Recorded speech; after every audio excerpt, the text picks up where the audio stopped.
Friends வணக்கம். எல்லோரும் எப்படி இருக்கீங்க? நாங்கள் ரொம்ப நல்லாயிருக்கோம். இன்றைக்கி ஒரு நைட் ரொட்டீன் தான் பார்க்க வரோம். இப்போ டைம் பார்த்திங்கன்னா 12:30 ஆகுதுங்க நைட்டில்.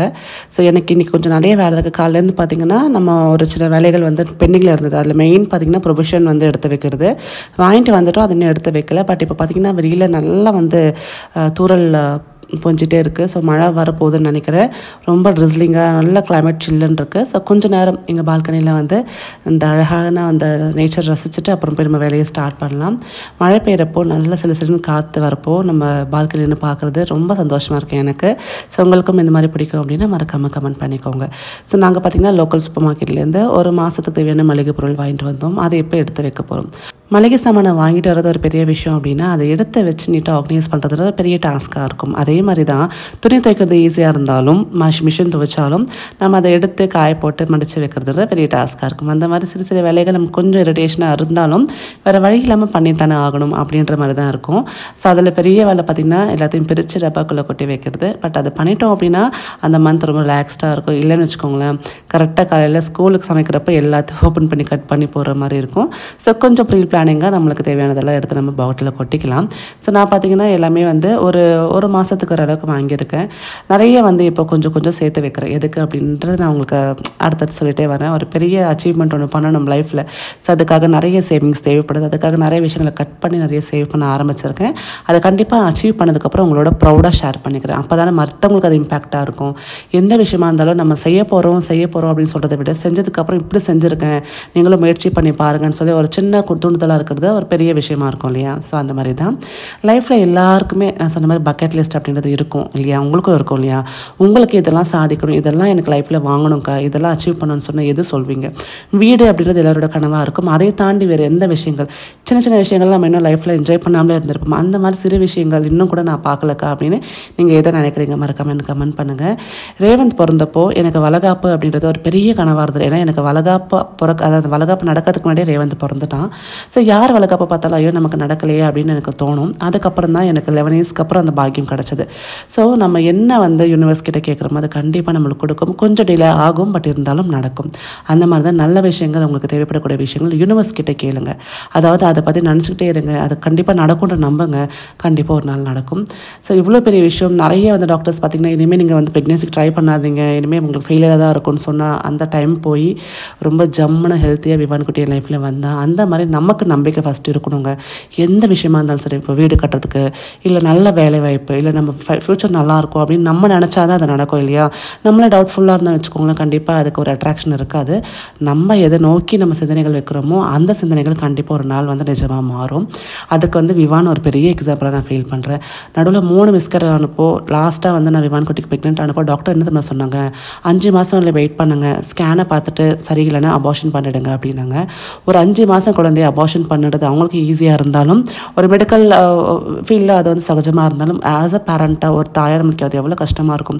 அந்த டைமில் நான் ரொம்ப ரொம்ப ரொம்ப ஸ்ட்ராங்காக இருந்தேன். ஏன் அப்படின்னா எனக்கு ஒரு நம்பிக்கை, கண்டிப்பாக இந்த பிள்ளை வந்து இந்த பூமியை ரொம்ப சந்தோஷமாக பார்க்கும் அப்படின்ட்டு. அந்த மாதிரி ஒரு நம்பிக்கையும் நம்ம லைஃப்பில் அடுத்தடுத்த அச்சீவ்மெண்ட் வந்து கண்டிப்பாக அது நடக்கிறதுக்கு வந்து தூண்டுதலாக இருக்குங்க. சின்ன சின்ன விஷயங்கள் தான், பட் நிறைய இம்பேக்ட் கொடுக்கும் அது. ஸோ இன்றைக்கி பார்த்திங்கன்னா நான் கொஞ்சம் கொஞ்சமாக எல்லாத்தையும் எடுத்து வச்சுட்டே இருக்கேன். விமான் குட்டி இப்போ தூங்கிட்டு இருக்கான். இப்போ எழுந்திருக்கிற டைம் தான் ஆயிடுச்சு. ஸோ அவனுக்கு நான் பக்கத்தில் இல்லை அப்படின்னா கண்டிப்பாக ஒரு 2 ஹவர்ஸ்க்கு மேலே தாங்காது. எப்படி எழுந்திரிச்சு வந்துடுவான். திருப்பி அவனுக்கு வந்து பால் கொடுத்துட்டு தூங்க வைப்பேன். லைஃப் வந்து பேலன்ஸ் பண்ணுறது வந்து கொஞ்சம் கஷ்டமாக தாங்க இருக்குது. Personal life, professional life, business, அம்மா மாமியார் எல்லாரையும் பார்த்துக்கிறது, எல்லாரையும் சாட்டிஸ்ஃபை பண்ணுறது கஷ்டம்தான். கண்டிப்பாக பண்ண முடியாது. பட் நம்மளோட கடமையை கரெக்டாக செஞ்சுட்டு வந்தோம் அப்படின்னா அது வேலையை அது தானாக பார்த்துக்கணும்னு நினைக்கிறேன். ஸோ எல்லாத்தையும் இந்த மாதிரி கூட வச்சுருக்காங்க 2 கூட. அதில் வந்து எக்ஸஸாக இருக்கக்கூடிய எல்லாத்தையும் வந்து இதில் ஸ்டோர் பண்ணிவிடுவேன். அப்போத்துக்கு ஒரு வாரத்துக்கு தேவையான பொருட்கள் மட்டும் எடுத்து பேக்கெட்டில் ஓப்பன் பண்ணி வச்சுப்பேன். ஸோ இந்த மாதிரி நம்மளுக்கு ஸ்டாக் திற எடுத்து நம்ம ரீஸ்டாக் பண்ணுற மாதிரி இருக்கும். நம்மளை பல பேர் பார்த்திங்கன்னா சொசைட்டிக்கு பயந்து தான் வாழ்ந்துட்டுருக்கோம்ல. இப்போ வந்து கல்யாணம் ஆகாத பொண்ணு தான் இன்னும் கல்யாணம் ஆகலையா, என்ன குறையாக இருக்கும் அப்படின்வாங்க. கல்யாணம் ஆகி 3 மாதத்துக்குள்ளே கன்சீவ் ஆகலைன்னா இன்னுமா கன்சீவ் ஆகலை, ஏதாவது குட் நியூஸ் உண்டா அப்படின்வாங்க. குழந்தை பிறந்துச்சுன்னா இன்னும் பாப்பா ஒல்லியாக இருக்கே அப்படின்வாங்க, இல்லை வந்து கருப்பாக இருக்குன்னுவாங்க, இல்லைன்னா ரொம்ப விளையாண்டு இருக்கே அப்படின்வாங்க. எல்லாத்துக்குமே ஜட்ஜ் பண்ணக்கூடிய சொசைட்டியில் தான் நம்ம இப்போ இருக்கும். ஸோ நம்ம வந்து சொசைட்டியை மட்டும் மைண்டில் வச்சு நம்மளோட லைஃப்பை லீட் பண்ணோம் அப்படின்னா நமக்கான சந்தோஷம் எங்கேன்னு தேடுற மாதிரி தான் இருக்கும். ஸோ சொசைட்டி பாட்டுக்கு அதை வேலையை செய்யட்டும், நம்ம பாட்டுக்கு நம்ம சந்தோஷம் சந்தோஷத்துக்கான வேலைகள் செய்யலாம். ஸோ அதில் வந்து பெரிய விஷயம் வந்து செல்ஃப் லவ் அப்படின்றது. நீங்கள் எத்தனை பேர் அதை பண்ணுறீங்க? நான் நிறைய வாட்டி சொல்லியிருக்கேன், மற்றவங்களுக்காக வாழ்ந்தது போதும், இனிமேல் உங்களுக்காக கொஞ்சம் வாழ ஆரம்பிங்க. உங்களுக்கு பிடிச்ச விஷயங்கள், பிடிச்ச பொருட்கள், பிடிச்ச சாப்பாடு செஞ்சு சாப்பிட்றீங்களா முதல்ல? இல்லை. ஸோ அப்புறம் என்னங்க வாழ்க்கை? நம்மளுக்கு பிடிச்ச சாப்பாடு செஞ்சு சாப்பிட முடியாமல் மற்றவங்களுக்காக ஓடி ஓடி உழைச்சி நம்ம என்ன பேருங்க வாங்க போகிறோம் சொல்லுங்கள்? இந்த சொசைட்டியில் நம்ம எவ்வளோ நல்லவங்களாக இருந்தாலும் நம்ம பசங்களே கூட நம்மளுக்கு டக்குன்னு ஜட்ஜ் பண்ணுருவாங்க. ஸோ நம்ம எவ்வளோ லவ்வை கொட்டி கொட்டி கொடுத்தாலும், நீ என்னைக்கு செஞ்ச, இது உன் கடமை தானே அப்படின்வாங்க. இப்படிப்பட்ட ஒரு சொசைட்டியில் கொஞ்சம் செல்ஃப் லவ்வோடு இருக்கிறதும் கொஞ்சம் செல்ஃப் ரெஸ்பெக்டோடு நம்ம லீட் பண்ணுறது ரொம்ப ரொம்ப ஆரோக்கியமான விஷயம். ஸோ பெண்கள் மெயினாக பார்த்தீங்கன்னா செல்ஃபாக வந்து இண்டிபெண்ட்டாக ஃபினான்ஷியலாக நிற்க பாருங்கள். உங்களுக்கான ஒரு வருமானத்தை ஈட்டிக்கோங்க. எதுவாக இருந்தாலும் சரி, சின்னதாக வேலைகள் செஞ்சு ஒரு ₹100 நம்ம சொந்த வருமானம் வந்தால் கூட அது நமக்கு பெருசாக தெரியும். அதுக்கான வழிகள் 1008 இந்த உலகத்தில் இருக்குங்க. ஓப்பன் பிளாட்ஃபார்ம்ஸ் நிறைய இருக்குது. ஸோ ஏதாவது உங்கள் திறமையை காமிச்சு மேலே வர பாருங்கள். எப்படி இருந்தாலும் ஜட்ஜ் பண்ணக்கூடிய இந்த சொசைட்டியில் நீங்கள் ஏதாவது ஒன்று பண்ணி மேலே வரணுன்றது உங்களோட குறிக்கோளாக இருக்கணும். ஸோ எனக்கு இந்த லவ்லாப்போட பெட்ரேல் ரொம்ப ரொம்ப கம்ஃபர்டபுளாக இருக்குது. மெயினாக விவான் தனியாக படுக்கலான்றப்ப பயம் இல்லாமல் இருக்குது. சைடில் வச்சிட்டோம் அப்படின்னா கீழே விழாமல் இருக்கிறதுக்கும், அதே மாதிரி ரொம்ப பாதுகாப்பாக இருக்கிறதுக்கும் இது யூஸ்ஃபுல்லாக இருக்குங்க. இது ஈஸியாக நீங்கள் வந்து டவுன் பண்ணிக்கலாம். சைடில் கிளிப்ஸ் கொடுத்துருக்காங்க பாருங்கள். இதை ப்ரெஸ் பண்ணி கீழே நீங்கள் ஜஸ்ட் வந்து புஷ் பண்ணிங்கன்னா கீழே இறங்கிடும். வேணான்றப்ப தூக்கி வச்சுக்கலாம். ஈஸியாக ரிமூவ் பண்ணக்கூடிய ஜிப் கொடுத்துருக்காங்க. அண்ட் சீத்ரூ நெட் கொடுத்துருக்காங்க. ரொம்ப கம்ஃபர்டபுளாக பிள்ளைங்களுக்கு இருக்கும். ஸோ லவ்லாப் பிராண்டில் ஒரு பொருளுமே அவ்வளோ குவாலிட்டியாக நான் கிட்டத்தட்ட விவான் பிறந்து யூஸ் பண்ணிகிட்ருக்கேன். ஸ்டில் இதெல்லாம் யூஸ் பண்ணிகிட்ருக்கேன். ஸோ உங்களுக்கும் இந்த பெட்ரேல் வேணும்னா மறக்காம லிங்க்ஸ் டிஸ்கிரிப்ஷனில் இருக்குது, செக் பண்ணி பாருங்கள். இந்த ப்ராடக்ட் அமேசானில் இருக்குது, லவ்லாப் வெப்சைட்லேயே இருக்குது. ஸோ விவான் குட்டி அவள் தான் இந்த ஸ்டார் சொன்னேன் இல்லையே, பையன் கூடயே தான் சுற்றிட்டு இருப்பான். அவனுக்கு பால் கொடுத்துட்டு கரெக்டாக வந்து ஒரு 10 நிமிஷம் கழிச்சு தூங்க வச்சிருவேன். அதுக்குள்ளே கொஞ்சம் சின்ன வேலைகள் இருக்கு இல்லையா, இதை முடிச்சுக்கலாம். காலையில் வந்து நான் சொன்னேன் இல்லையா, வீடியோ ஷூட் பண்ணுவேன். அதுக்கப்புறம் பார்த்திங்கன்னா பேக்கிங் போய் எல்லாருக்கும் வந்து பேக் பண்ணி குக்கீஸ் வந்து பேக் பண்ணி கொரியர் பண்ணுவோம். அந்த வேலை முடிச்சுட்டு கொஞ்சோன்னு எனக்கு ஒரு 6 மணி நேரம் டைம் கிடைக்கும். அந்த டைமில் வந்து நான் மற்ற வேலைகள், அடுத்து என்ன கண்டென்ட் க்ரியேட் பண்ணலாம், என்ன பண்ணலாம்னு யோசிச்சுட்டு இருப்பேன். என் லைஃப் இப்படி தாங்க பிஸியாக ஓடிட்டுருக்கு. இதுக்கு நான் ரொம்ப ஹாப்பியாகவும் ரொம்ப வந்து பிளெஸ்டாகவும் ஃபீல் பண்ணுறேன். ஏன்னா ரொம்ப பிஸியாக இருக்கிறதுனால நிறைய தேவையில்லாத சிந்தனைகள், ஸோ தேவையில்லாத விஷயத்தை பற்றி யோசிக்கிறது எல்லாமே நான் பண்ணுறது கிடையாது. அடுத்து என்ன அப்படின்னு போய்கிட்டே இருக்குது. ஸோ நம்ம லைஃப் வந்து எப்பவுமே பிஸியாக வச்சுக்கிட்டோம்னு வச்சுக்கோங்களேன், அன்வான்டான ஒரு எமோஷன்ஸ்க்கோ அன்வான்டான ஒரு கான்ட்ரவர்சிக்கோ எங்கேயுமே இடம் கிடைக்காது.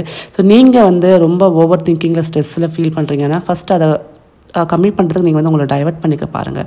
டைவர்ஷன் வந்து எதுவாக வேணா இருக்கலாம். ஒரு நாள் கிச்சனை க்ளீன் பண்ணி பாருங்கள், ஆர்கனைஸ் பண்ணி பாருங்கள். ஸ்டிக்கர்ஸ் எல்லாம் அழகாக வந்து பிரிண்ட் பண்ணி எடுத்து ஒட்டி அதெல்லாம் ஒரு கொஞ்சம் கொஞ்சமாக பண்ணி பாருங்களேன். உங்களுக்கு நல்ல ஒரு தெரப்பியாக இருக்கும். தெரப்பின்றது வந்து நம்ம வெளியில் போய் காசு கொடுத்து வாங்கினதான் கிடையாதுங்க. நம்ம வீட்டுக்குள்ளேயே 1008 வேலைகள் நம்மளுக்கு தெரப்பி மாதிரியே ஒர்க் ஆகும். அதில் ஒன்று பார்த்திங்கன்னா கிச்சன் டீப் க்ளீனிங் பண்ணலாம். பொறுமையாக ஒன்றா வந்து வாஷ் பண்ணி லேபிள் ஒட்டி நீட் ஆர்கனைஸாக பண்ணலாம். அதே மாதிரி பார்த்திங்கன்னா வீட்டில் ஒரு பார்ட்டோ ஒரு நாள் க்ளீன் பண்ணலாம். ஸோ வீடு க்ளீனும் ஆச்சு, நமக்கு மைண்டும் க்ளீன் ஆகும். ஸோ அந்த மாதிரி தெரப்பிக்காக நிறைய பேர் போய் செலவு பண்ணுவாங்க இல்லையா. பட் அது ரொம்ப ரொம்ப முக்கியமான விஷயம். நான் என்ன சொல்கிறேன் அப்படின்னா, உங்களுக்கு ரொம்ப வந்து கொஞ்சம் ஓவர் திங்கிங்காக இருக்குது, இல்லை கொஞ்சம் ஆன்சைட்டியாக இருக்குன்னா வீட்டுக்குள்ளேயே சின்ன ஹாபீஸ் நீங்கள் ட்ரை பண்ணி பார்க்கலாங்க. பெயிண்டிங் ரொம்ப ரொம்ப ஸ்ட்ரெஸ் ரிலீஃப் ஆகுனா ஒரு ஹாபி. அதுக்கப்புறம் பார்த்திங்கன்னா மண்டால் ஆர்ட்னு சொல்லுவாங்க. ஸோ அதெல்லாம் நீங்கள் ட்ரை பண்ணி பார்க்கலாங்க. ஸோ நான் இப்போ பார்த்திங்கன்னா அகரோ கிளாஸ் வாட்டர் பாட்டில் வச்சுருக்கேன். அதில் ஆல்ரெடி வாட்டரை கொஞ்சம் கூல் பண்ணி வச்சுட்டு இதில் வந்து இப்போ ஸ்குவாஷ் போட்டு நான் குடிக்க போகிறேன். எனக்கு அப்பப்போ நிறைய தாகம் எடுக்கும். ஸோ கொஞ்சம் இந்த மாதிரி ஃப்ளேவர்டு வாட்டர் மாதிரி இருந்தால் நல்லாயிருக்கும் அப்படின்ட்டு கொஞ்சமாக கலந்து வச்சுட்டு ஃப்ரிட்ஜில் வச்சுட்டேன்னா திருப்பி நான் வந்து இதை குடிக்கிறதுக்கு கம்ஃபர்டபுளாக இருக்கும். எந்த பாட்டில் சொல்லி நீங்கள் டிஸ்கிரிப்ஷனில் கொடுத்துருக்கேன், செக் பண்ணி பாருங்கள். சூப்பராக இருக்குது. ஸோ கிளாஸ் பாட்டில்ஸ் பார்த்துட்ருக்கீங்க அப்படின்னு இது ஒரு நல்ல சாய்ஸ்ன்னு சொல்லலாம். ஸோ அடுத்தது பார்த்திங்கன்னா நம்மளுக்கு க்ளீனிங் தான். இன்றைக்கி ஃபுல்லாகவே பார்த்திங்கன்னா எல்லாத்தையும் எடுத்து வச்சு க்ளீன் பண்ண தான் ஒரு வேலையை வச்சுருக்கேன். நம்ம யூடியூப் நான் வந்து சேனலை ஸ்டார்ட் பண்ணி கிட்டத்தட்ட ஒரு 5-6 வருஷம் இருக்குங்க. அதில் நான் நிறைய வீடியோஸ் போட்டுகிட்டே வந்து ஸ்டார்டிங் நிறைய டிப்ஸ் கொடுத்துருந்தேன். ஃபேஸ் கடமை 2 வருஷம் போட்டுட்டு இருந்தேன். ஒரு தாழ்ப்புணர்ச்சி, நம்மளை வந்து எதாவது சொல்லிடுவாங்களோ, நெகட்டிவிட்டி வந்துருமோ அப்படின்னு பயந்து 2 வருஷம் நான் ஒழிஞ்சிட்டு இருந்தேன். அதுக்கப்புறம் ஒரு தைரியம் வந்துச்சு. என்ன தான் பண்ணிட போகிறாங்க, மிஞ்சி போனால் குண்டாக இருக்கேன்னு சொல்லுவாங்க, ஏதாவது பேசுவாங்க, இவங்களுக்குலாம் பயந்தால் நம்மளோட வந்து ஃபேஸ் வேல்யூன்றது இல்லாமலே போய்டுன்னு சொல்லி அதுக்கப்புறம் தான் நான் ஃபேஸை காமிச்சு வீடியோ போட ஆரம்பித்தேன். நல்ல ரெக்கக்னேஷன் எனக்கு கிடச்சிது. சம்டைம்ஸ் நம்மளோட சில பயங்கள் வந்து நம்மளோட அச்சீவ்மெண்ட்டுக்கு தடையாக இருக்கலாம். அந்த பயம் வந்து எதுவாக வேணா இருக்கலாம்.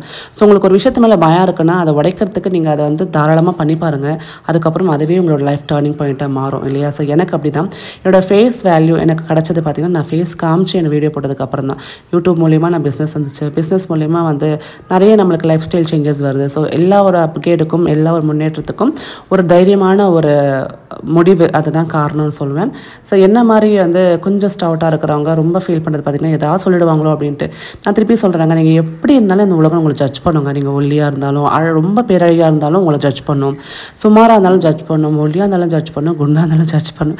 ஜட்ஜ்மெண்ட் குறையில்லாத ஒரு சொசைட்டியில் தான் நம்ம இருக்கோம். ஸோ இவங்களுக்காக பயந்துக்கிட்டு நீங்கள் உங்களுக்கு பிடிச்ச விஷயங்கள் பண்ணாமல் இருக்காதீங்க. ஸோ உங்களுக்கு வீடியோ எடுக்க பிடிக்கும், அக்கா எனக்கு நிறைய விஷயம் நான் வந்து வச்சுருக்கேன், எனக்கு காட்டணும்னு ஆசைப்படுறேன், தாராளமாக ஒரு சேனலை ஸ்டார்ட் பண்ணி எத்தனையோ பேர் போட்டுட்ருக்காங்க. ஸோ நம்ம 5 வருஷத்துக்கு முன்னாடி போட்ட கண்டென்ட்டில் இப்போ நிறைய பேர் போட்டு இது புதுசுன்னு சொல்லிட்டு இருக்காங்க. அந்த மாதிரி இருக்கிறப்போ உங்களுக்கு தெரிச்ச நிறைய கண்டென்ட் நிறைய வந்து உங்களுக்கு உள்ளுக்குள்ளே நீங்கள் ஒழிச்சு வச்சுருப்பீங்க. அதெல்லாம் எடுத்துகிட்டு வந்து உங்கள் டேலண்ட்டை வெளிக்காட்டுங்க. இது வந்து யூடியூப் அப்படின்றது பார்த்தீங்கன்னா ஓப்பன் பிளாட்ஃபார்ம். திறமை இருக்கிறவங்க நல்லா வந்து வேலை செய்யலாம். சரியா? Take care. பை.